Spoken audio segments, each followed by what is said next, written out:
Hello everyone, good morning, welcome to the class. अभी आज की क्लास में हम क्या करेंगे, एक्चुअली हमारा आज की क्लास में बैकग्राउंड ऑफ जीएसटी चैप्टर खत्म होने वाला है। अभी हम छोटा सा एक टॉपिक रह गया है, उसको मैं बताऊंगी, फिर आज की क्लास हम बैकअप करेंगे।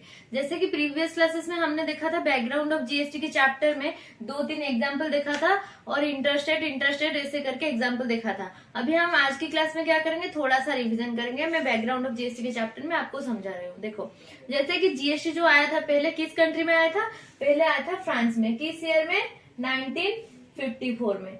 जीएसटी एक destination based consumption tax, GST एक वैल्यू एडेड टैक्स। क्यों वैल्यू एडेड टैक्स है, इसके ऊपर हम एग्जांपल ऑलरेडी देख चुके हैं। जीएसटी वैल्यू एडेड टैक्स इसीलिए है क्योंकि ये वैल्यू एडिशन पर लगता है। देन उसके बाद हमने देखा कि लास्ट जो कंट्री थी किसने जीएसटी एडॉप्ट किया था, मलेशिया लास्ट थी। देन उसके बाद हमने देखा था कि हमारा जो जीएसटी का मॉडल है वो हम कहाँ से लाए हैं, हम कनाडा से लाए हैं। और हम डुअल मॉडल फॉलो करते हैं, ब्राजील और कनाडा दोनों डुअल मॉडल फॉलो करते हैं। देन उसके साथ साथ हम इसके बाद देखे थे कि हमारा जीएसटी में 4 स्लैब का रेट होता है, जो होता है 5, 12, 18, 28 और 0.25% in case of raw diamond और 3% इन केस ऑफ गोल्ड। ये देख चुके हैं हम। उसके बाद हमने देखा था एक जीएसटी के लिए एक स्पेशल पर्पस व्हीकल बना गया था जिसको हम बोलते हैं GSTN, goods and service tax network. Then इसमें क्या होता था, 24.5 each central government and state government ने होल्ड किया है और बाकी की जो 51% वो किसने होल्ड किया है, प्राइवेट सेक्टर, जैसे कि एचडीएफसी, एनएससी और आईसीआईसीआई 10% ईच ये होल्ड किए हैं। देन उसके बाद हमने देखा था कि जीएसटी में एक हमको नंबर मिलता है जिसको हम क्या बोलते हैं, जीएसटीआईएन। क्या होता है, goods and service tax identification number, जो 15 डिजिट का होता है, अल्फा न्यूमेरिक होता है। पहले तो उसमें स्टेट कोड होता है, जैसे कि मैं उड़ीसा की हूँ तो उड़ीसा का स्टेट कोड 21 है। देन 19 है हमारा वेस्ट बंगाल का, दिल्ली का 7 है, ऐसे करके स्टेट कोड होता है सबका। तो हमारा जो स्टेट कोड है वो 21 है। पहला डिजिट जो रहेगा, 2 डिजिट, वो स्टेट कोड रहेगा। देन 10 डिजिट रहेगा, वो रहेगा PAN number. Then after that एक रहेगा एंटिटी कोड और एक रहेगा हमारा बाय डिफॉल्ट कैरेक्टर, एक रहेगा चेकसम डिजिट। देन उसके बाद जीएसटीएन के बाद हमने देखा था कि हमारा जो जीएसटी में एक्चुअली 2 प्रिंसिपल होते हैं और 4 सिस्टम होते हैं। हमारा प्रिंसिपल 2 क्या बोलते हैं, हम उसको ओरिजिन प्रिंसिपल और डेस्टिनेशन प्रिंसिपल। हम किसको फॉलो करते हैं, और डेस्टिनेशन प्रिंसिपल। क्यों ओरिजिन प्रिंसिपल हम नहीं फॉलो करते, क्योंकि GST is destination based consumption tax. मतलब जीएसटी इस बात पर निर्भर नहीं करता कि यहाँ पर कमाने वाले लोग कितने हैं, जीएसटी इस बात पर निर्भर करता है कि यहाँ पर खाने वाले लोग कितने हैं। देन उसके बाद हमने देखा कि जीएसटी एक वैल्यू एडेड टैक्स है, ये वैल्यू एडिशन पर लगता है। देन 4 सिस्टम कौन से देखे थे हम, 4 सिस्टम में हमने देखा था first point collection, last point collection, multi point collection and multi point collection with ITC method. हम कौन सा वाला फॉलो करते हैं, हम लास्ट वाला फॉलो करते हैं, multi point collection with ITC method, ये हम फॉलो करते हैं। अभी हम क्या करेंगे आज की क्लास में, और एक छोटा सा कंसेप्ट रह गया है जिसको हम बोलेंगे मैनर और sequence of utilization of ITC. हम आईटीसी को कैसे यूटिलाइज करेंगे। आईटीसी क्या होता है, इनपुट टैक्स क्रेडिट। जैसे कि मैं आपको बोली थी कि अगर बी को कुछ टैक्स देना था लेकिन ए ने लेकर ऑलरेडी गवर्नमेंट को वो अमाउंट दे चुका है, तो अभी बी अपने गवर्नमेंट को, जो बी के पास कॉल आएगा तो गवर्नमेंट बोलेगा तू अपने खाते में लिख ले कि तुझे हमसे इतना रुपए लेना है, तो वैल्यू अपनी, जैसे कि वहां पर एग्जाम्पल था ना, वैल्यू अपनी 11,000 मत बना, तू वैल्यू 10,000 बना, ऐसे करके। तो वो जो अमाउंट गवर्नमेंट से बी को लेना था, बी तो तभी ले पाएगा जब वो आगे सप्लाई करेगा। तो वो जो अमाउंट बी को लेना था उस अमाउंट को बोलते हैं आईटीसी, इनपुट टैक्स क्रेडिट। इसका एक चैप्टर है, मैं बाद में आपको डिटेल्स में समझाऊंगी। सो अभी आज की क्लास हम स्टार्ट करते हैं। जैसे कि हम अभी देखेंगे sequence and order of utilization of ITC, manner of utilization of ITC. जैसे कि पहले देखो, अगर manner of utilization of ITC में हम देखेंगे, पहले तो देखो आईजीएसटी होता है, जो आईजीएसटी को हम किससे सेटअप करेंगे, पहले अपनी आईजीएसटी से, देन सीजीएसटी से, देन एसजीएसटी से। सीजीएसटी को कैसे सेटअप करेंगे, ये जस्ट आप याद रखो, सीजीएसटी से पहले नहीं, हाँ, देन आईजीएसटी से। एसजीएसटी को कैसे सेटअप करेंगे, एसजीएसटी से पहले देन आईजीएसटी से। हुआ, ये हुआ हमारा manner of utilization of ITC. याद रखना हमेशा सीजीएसटी कभी एसजीएसटी से या एसजीएसटी कभी सीजीएसटी से सेटअप नहीं हो सकता। जब भी सेटअप होगा पहले आईजीएसटी खत्म होगा, उसके बाद वो सीजीएसटी के पास जाएगा, देन वो एसजीएसटी के पास जाएगा। देन उसके बाद अगर सीजीएसटी हुआ तो पहले वो सीजीएसटी के पास जाएगा, सीजीएसटी का अमाउंट कुछ खत्म हो गया, देन वो जाएगा किसके पास, आईजीएसटी के पास। देन एसजीएसटी का क्या होगा, पहले वो एसजीएसटी के पास जाएगा, देन उसका अमाउंट अगर कुछ बचा देन वो जाएगा आईजीएसटी से सेटअप करने। तो अभी हम एक एग्जांपल देख लेते हैं। ये है manner and sequence of utilization of ITC. कैसे, पहले तो देखो आईजीएसटी जो है वो पहले जाएगा किसके पास, आईजीएसटी के पास। अगर आईजीएसटी से कुछ बच गया, आईजीएसटी में कुछ एडजस्ट नहीं हुआ, बच गया, तो वो जाएगा सीजीएसटी के पास और एसजीएसटी के पास। देन अगर सीजीएसटी के पास हम जाएंगे, सीजीएसटी ने बोला तो पहले सीजीएसटी के पास जाएंगे, फिर जाएंगे आईजीएसटी के पास अगर कुछ बचा। देन एसजीएसटी के पास अगर जाएंगे तो पहले जाएगा एसजीएसटी के पास, देन जाएगा आईजीएसटी के पास। ऐसे करके ये है हमारा मैनर और order of utilization of ITC. जैसे कि पहले अगर मैं एक छोटी सी बात बोलूं कि यहाँ पर एक बात आप नोटिस करना, पहले आईजीएसटी को खत्म करना, आईजीएसटी को मर्डर कर देना, पहले आईजीएसटी खत्म कर देना, देन सीजीएसटी और एसजीएसटी का काम करना। ओके, ये है टोटल, मतलब थोड़ा सा सीक्वेंस। अभी हम एग्जांपल इसके ऊपर देखते हैं। तो अभी छोटा छोटा एग्जांपल। एग्जांपल नंबर वन में क्या है, आईजीएसटी जो है वो 2,80,000 है। देन हमको क्रेडिट इतना है, मतलब हमारे पास इतना पैसा है, हमको देना है 1,44,000। अभी सीजीएसटी में क्या है, 2,10,000 है, हमको देना है 12,500। एसजीएसटी में कितना है, 2,10,000 है, हमको देना है 12,500। अभी इसको सेटअप कैसे करेंगे, पहले देखो।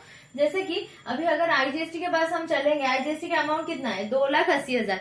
2,80,000 में से अगर हम 2,80,000 में से माइनस करेंगे, 2,80,000 में 1,44,000, देन कितना आएगा, मतलब हमको पहले 2,80,000 सफिशिएंट है पेमेंट करने के लिए। आईजीएसटी 1,44,000, अभी 1,44,000 खत्म हो गया यहाँ पर। इस अगर यहाँ पर अभी कितना आया, 1,36,000। अभी इससे अगर हम सीजीएसटी और एसजीएसटी भी माइनस कर सकते हैं, क्योंकि सीजीएसटी 12,500 है, एसजीएसटी भी 12,500 है। तो अभी 1,36,000 में 1,36,000 माइनस 12,500 माइनस 12,500, तो कितना आएगा यहाँ पर टोटल अमाउंट,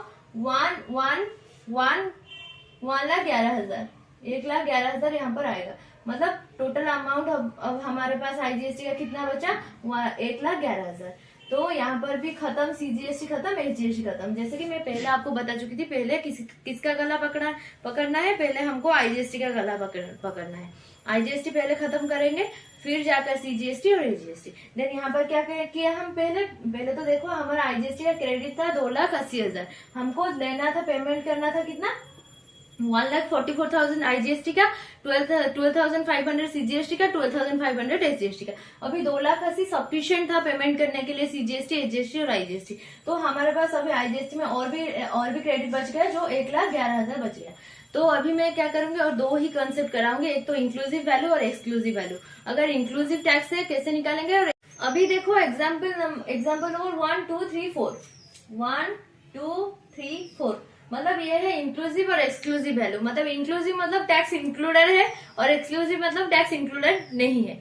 जैसे कि पहले देखो 8 लाख का हमारा वैल्यू है, इसमें एक्सक्लूसिव, EX मतलब एक्सक्लूसिव, IN मतलब इंक्लूसिव। देखो अगर हमारा 8 लाख वैल्यू है, अगर 8 लाख के ऊपर अगर हम डायरेक्ट 12% निकालेंगे, मतलब एक्सक्लूसिव वैल्यू मतलब अभी टैक्स इसमें इंक्लूडेड नहीं है। तो इसमें अगर हम 8 लाख के ऊपर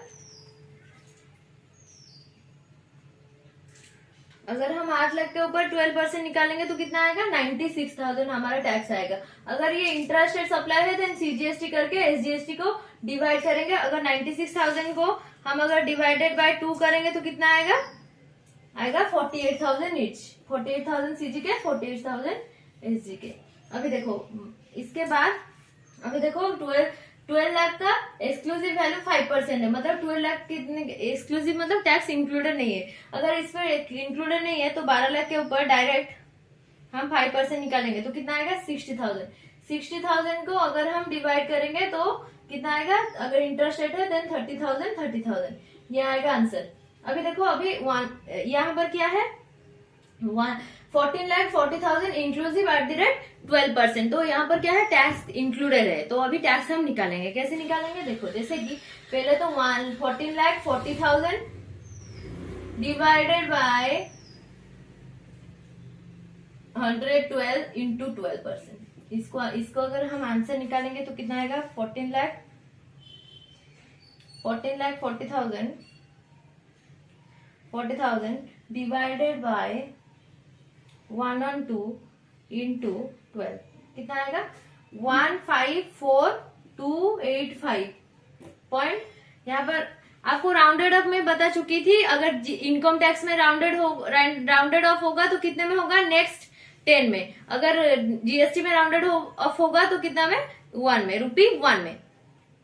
तो ₹1 में, ₹10 में, ऐसे करके राउंडेड ऑफ होता है। अगर हम यहाँ पर क्या लेंगे, 1,54,285 को अगर हम डिवाइड करेंगे 2 से, कितना आएगा, सीजीएसटी के पास जाएगा, इंटरस्टेट अगर होगा तो जाएगा कितना, 77,142, ये जाएगा टोटल हुआ। तो ये है total inclusive value, tax included होगा। तो देखो यहाँ पर कितना है, 12,80,000, देखो 12,80,000 100 प्लस 28 कितना होगा, 128 इंटू 28 कितना आएगा, 12,80,000 डिवाइडेड बाय 128 इंटू 28 कितना आएगा, 2,80,000। 2,80,000 के ऊपर डिवाइडेड बाय 2 करेंगे, अगर इंटरेस्ट रेट हुआ तो कितना आएगा, डिवाइडेड बाय 2 करेंगे तो आएगा 1,40,000। ये है हमारा इंक्लूसिव और एक्सक्लूसिव वैल्यू।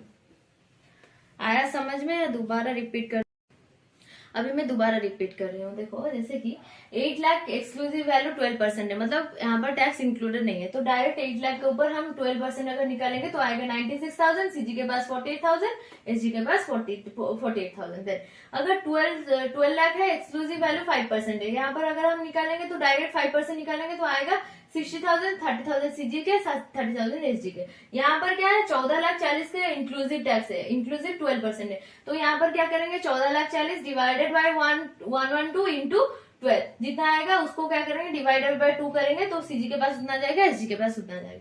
देन उसके बाद क्या है, 12,80,000 इंक्लूसिव वैल्यू @28। तो 12,80,000 यहाँ पर है, डिवाइडेड बाय 128 इंटू 28 तो कितना आएगा, 1,40,000 डिवाइडेड 2,80,000 का अगर हम डिवाइडेड 2 करेंगे तो 1,40,000 आएगा। ये है इंक्लूसिव और exclusive value. So that's it for today, love you all. हमारा चैप्टर नंबर 2 खत्म हो गया है। अभी हम कल से चैप्टर नंबर 3 स्टार्ट करेंगे।